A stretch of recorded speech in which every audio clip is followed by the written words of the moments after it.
And good morning, good evening, good afternoon, whatever the case may be. This is Mike in the mobile rig.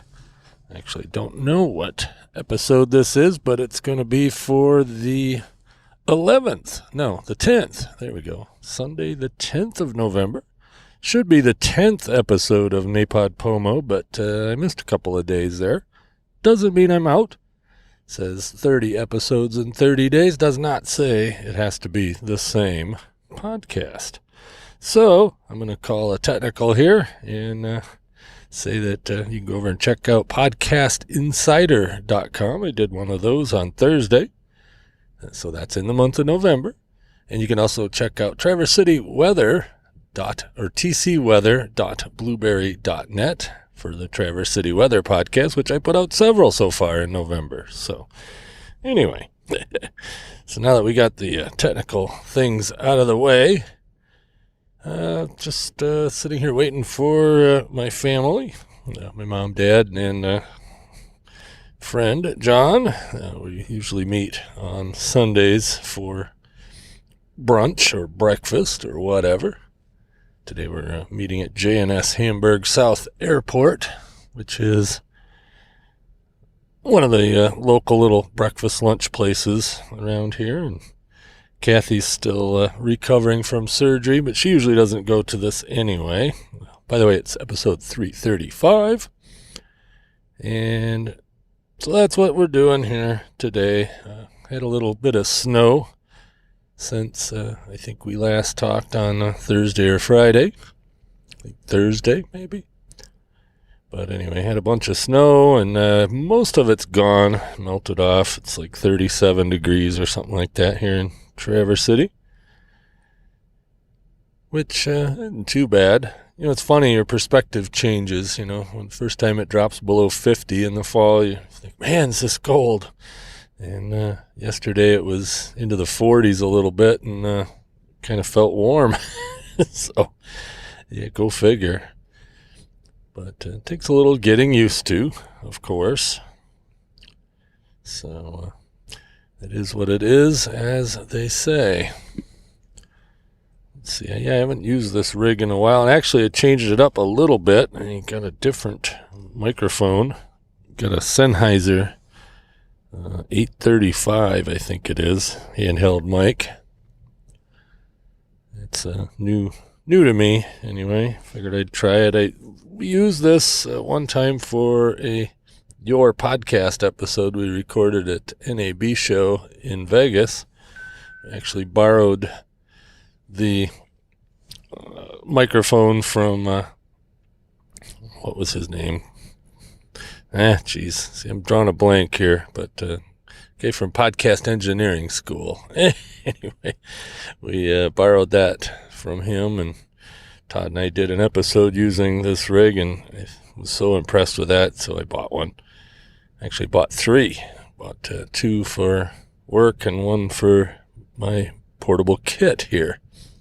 So I do plan on using this a little bit more than I have in the past, but you know, I say that and I never really do. But got quite a good setup here now. I got a whole portable studio, so when I travel, I can do reasonably quality podcasts, and at least I think this is reasonable. Of course, I'm sitting here in the van and the heater's running, and so not exactly the best environment. But actually, recording in the car isn't such a bad thing.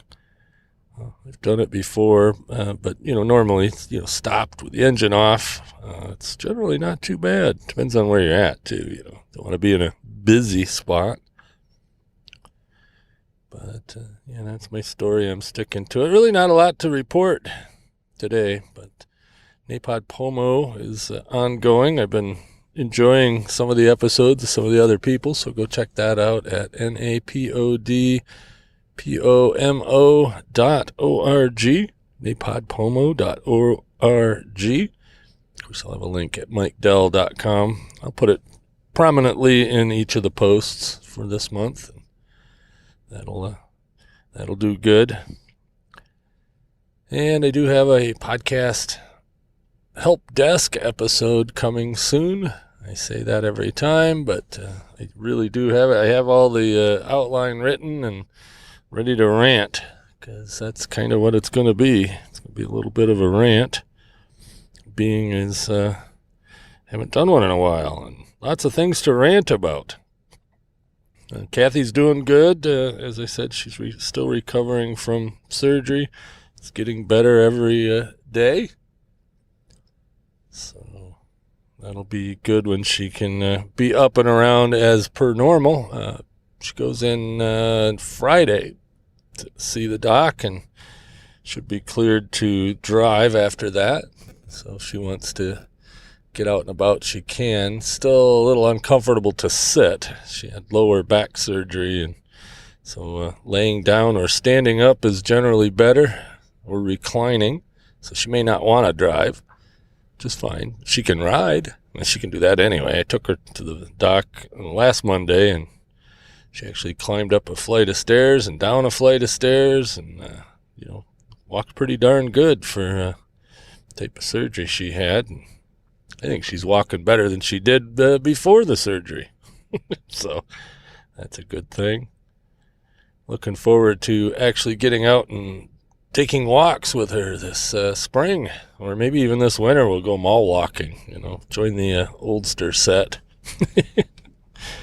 Hey, when you live in a place like this, mall walking doesn't sound as silly as it does, when some other places where you can actually get outside.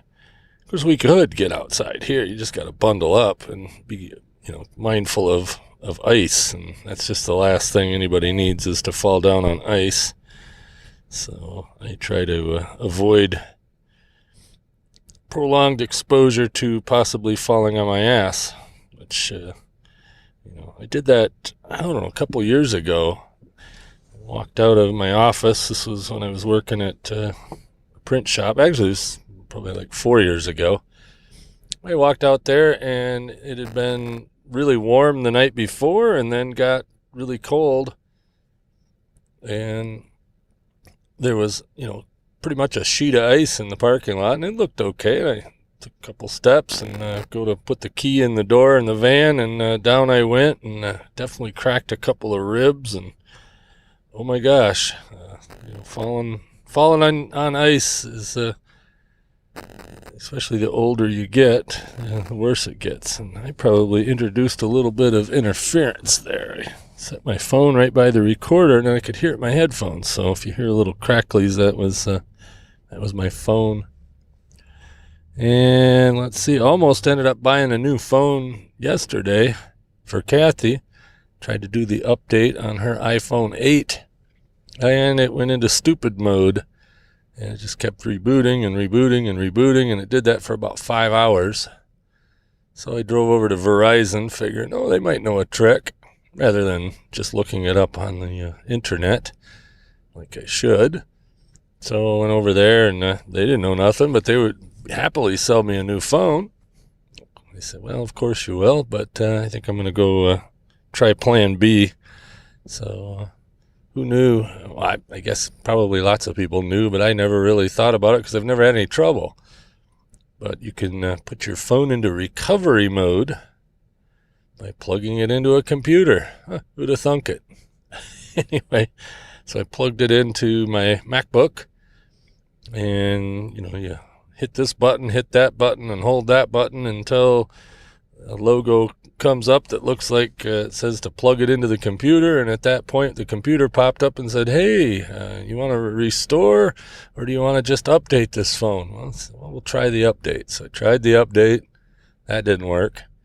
And so I said, well, all right, we'll just restore it, which means it sets it back to factory specs. And I wasn't sure if she had it set up for iCloud properly or not. But I thought, all right, well, we'll give it a try. So we did a restore, and then once it came back in factory mode, it came back perfectly. And so then I said, all right, well, let's try to restore from iCloud. And sure enough, she had a backup from the night before. And it's all back to normal, and didn't have to buy a new one. But I don't know, you got to watch those cell phone companies. They don't really care to get involved in any weird software things. So Not faulting him, the salesman at Verizon is his job to sell phones, not fix them. So, harumph. And we don't have an Apple store. Probably would have got that same information from the Apple store. We do have an Apple dealer here in town, and he probably would have told me what to do too. And had I just Googled it, see, I always complain that people don't read the manual or don't, look for anything and end up calling tech support. Well, guess what? I did the same thing, so I don't feel so bad. Anyway, all's right with the universe, and I will catch you tomorrow for sure on Veterans Day. So thank a vet. Catch me later.